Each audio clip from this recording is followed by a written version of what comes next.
A new student in my community sent me one of his songs requesting my feedback on it, and this is what he sent me.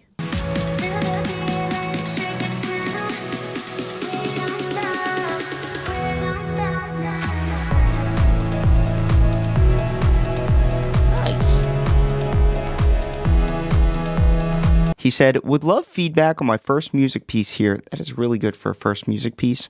I would mainly like to know why the bass doesn't have that full rich sound that big artists do on Spotify. I know I have a lot to learn, but all feedback is welcome. Well, the good news is the melody is awesome, but the bass is missing a lot of clarity.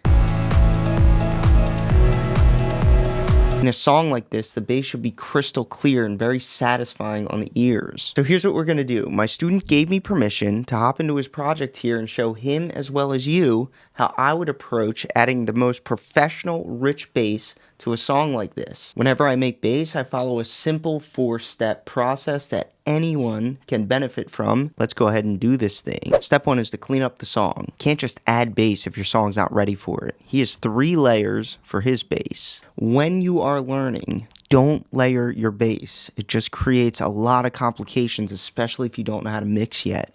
So what I'm going to do is delete his bass so we could start fresh. Now we're left with his piano melody. He has 3 layers of pianos here that are a little bit muddy, so I'm going to mute the 2 chord layers, which leaves us with this beautiful melody. This piano was made with Nexus. Nexus tends to cake on the reverb, so I'm going to reduce that a bit. There's a big gap in the melody here. I'm going to fill that in. I'm going to make spaces between each trigger. This will help the piano sound less busy and more rhythmic. Let's slap an EQ on and brighten them up.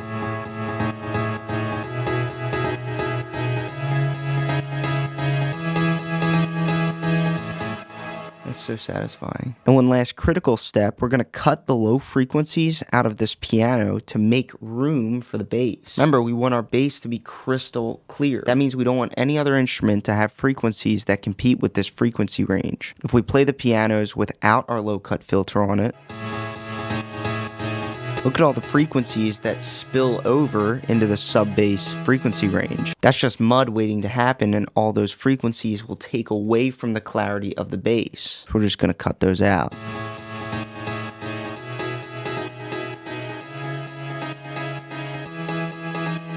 When I'm cutting low frequencies out of instruments, I like to look for that sweet spot between 100 and 150 hertz. So here's the original piano.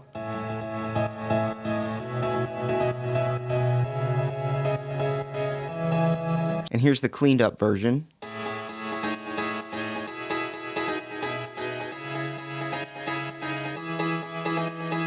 But if my student hates it, I left his version in there as well, so now he has 2 options. Let's start bassing. For steps 2 through 4, I'm going to show you 3 styles of bass that I try on almost every song. Then we have options, and we can pick the one that fits the track the best. I would love for you guys to stay till the end of this video and pick the option that you think is the best one for this song. For step 2, or option 1, this is called a matching bass. To write this bass line is very straightforward. You're going to take the root note of your chords, paste them on a new track, and instead of sustained notes like this, we want to match the exact rhythm of the melody. So I'm just going to drop these on here and overlap these notes to replace them. So now our bass notes will mirror the rhythm of the melody while also creating a harmony. For bass, I highly recommend loading up a synth of choice and learning how to make bass from scratch. I never like to push sound design on anyone, but making bass is so simple, and knowing how to make bass gives you full control over the most important instrument in the song. As I make each bass in this video using Xfer Serum, I'm going to explain it so simply that you can follow along using any synth of your choice. For this, we want something punchy and full. So here's our default preset. Notice how the lowest frequencies of this sound is above 100 hertz. We want our bass to be below 100 hertz. So I'm just going to shift the octave until we find that sweet spot. You want your bass notes to hit between 40 and 80 hertz. That will give you the strongest, most powerful sub bass. Next, you can turn any waveform into a bass by simply adding a filter, preferably a tighter filter, and focusing that waveform toward its lowest frequencies.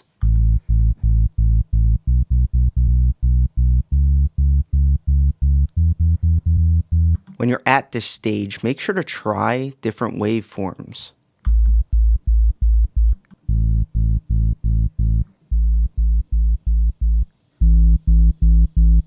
That's fat. That might be the one. Every waveform will have a slightly different thickness and character. You can even add some mid or high presence to your bass by opening the cutoff knob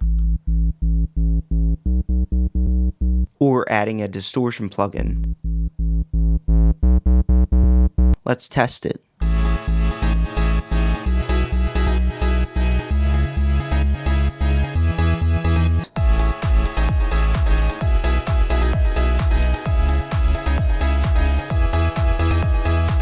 Here's some ear training for you. Notice how when we get to these notes, we kind of lose them in the pianos a little bit.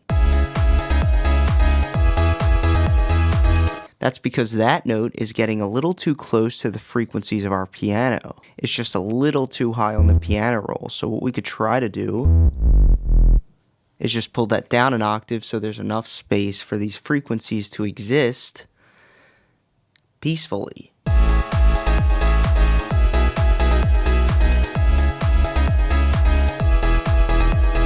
That sounds good. That's clarity. And that's our matching bass. A couple songs that use the matching bass are Fred Again's Adore You.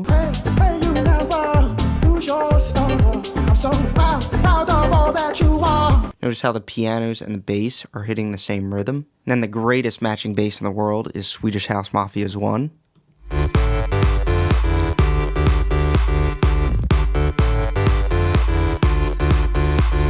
That's the matching bass. Let's get on to step 3 or bass option 2. I'm going to duplicate the bass sound so we can reuse it. Bass option 2 is what I call a pulsing bass. The most common pulsing bass I'll almost always try is an 8th note rhythm.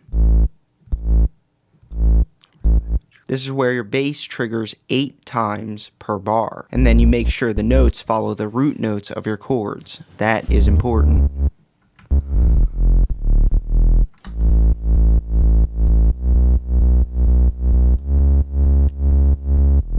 Now this bass sound is a sustained bass sound. For pulsing basses, I prefer a pluck sound. So what I'm going to do is go into our bass sound, grab one of these empty envelopes like envelope 2, click and drag and drop over our cutoff knob. Make sure the cutoff knob is completely closed. Go back to your envelope 2 and make sure your sustain knob is all the way down. Now we should have a plucked bass.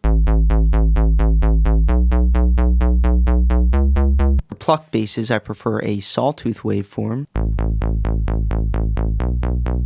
I feel like it's a tighter sound, but that sound is a little thin, so I'm going to click on the sub oscillator here, or in other words, just add a sine wave to our saw wave in the same octave. It thickens it up a bit. Finally, I'm going to add a side chaining plugin to this bass sound to make it duck a little bit.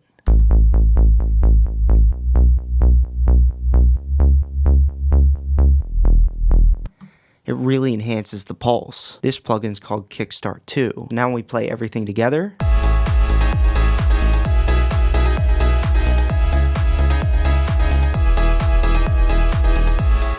I think I like that a little bit more than the matching bass. Here's the matching bass, which also has Kickstart 2 on it. I didn't mention that.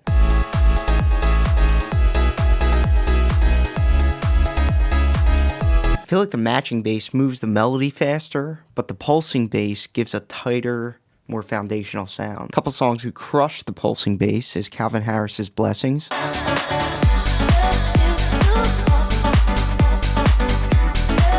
That's an 8th note pulsing bass, just like ours. And then this guy, Anima, almost always uses a pulsing bass.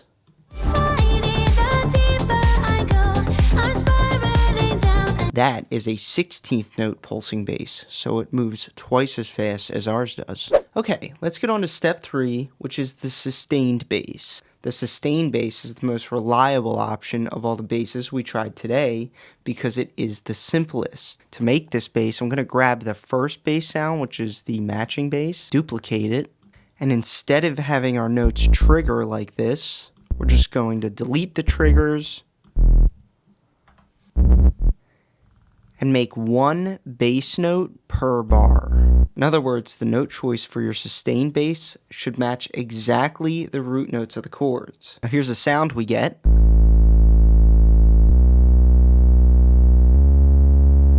Very straightforward bass sound.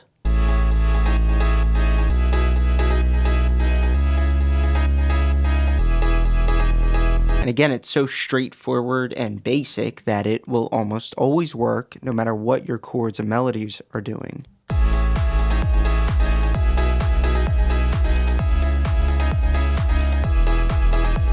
Sustained basses by nature are very relaxed, so they're not going to add a whole bunch of energy to your song like a rhythmic bass will. So if I ever feel like my sustained bass is holding the energy of the track back a little bit, I'll try a couple things. One of those things might be adding glide notes. And to make sure those notes don't overlap and instead glide, we're going to turn mono on. This lets our synth know that we only want one note to happen at any time. And then we increase the porta speed.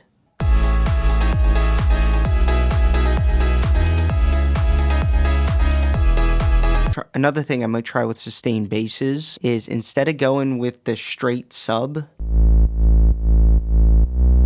which is kind of mellow and a little bit boring at times, I might try a sound with a little bit more character. So let's duplicate this, throw a respace in there, which is a high unison saw wave bass sound. Respaces are nice if you want to try a wider bass sound like this. If we look at the original bass under the Imager, it is not wide at all.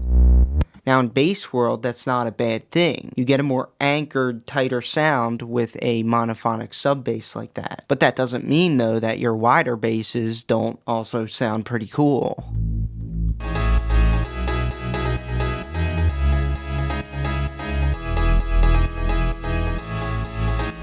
Another high unison sustained bass I might try is if we take this respace, take envelope 2, drag and drop over our cutoff knob, and do a bass kind of like this.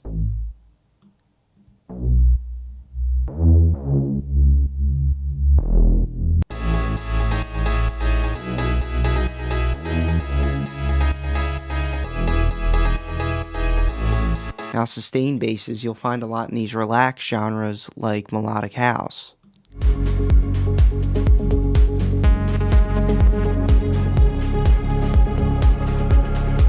That one kind of sounded like a centered respace. Here's another.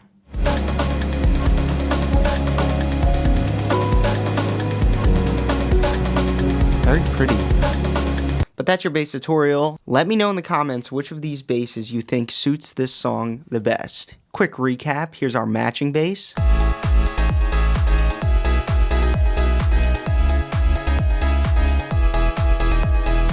Here's our pulsing bass.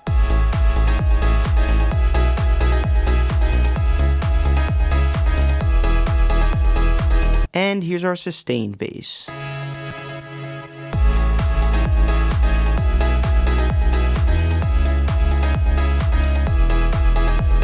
Which bass is the best? Let me know in the comments. That's a video for you. If you would like to join me as well as my community of ambitious music producers, I have a link at the top of the description below. If you would like me to coach you one-on-one, I have a link for that offer in the description below as well. Stay tuned for the next video lesson.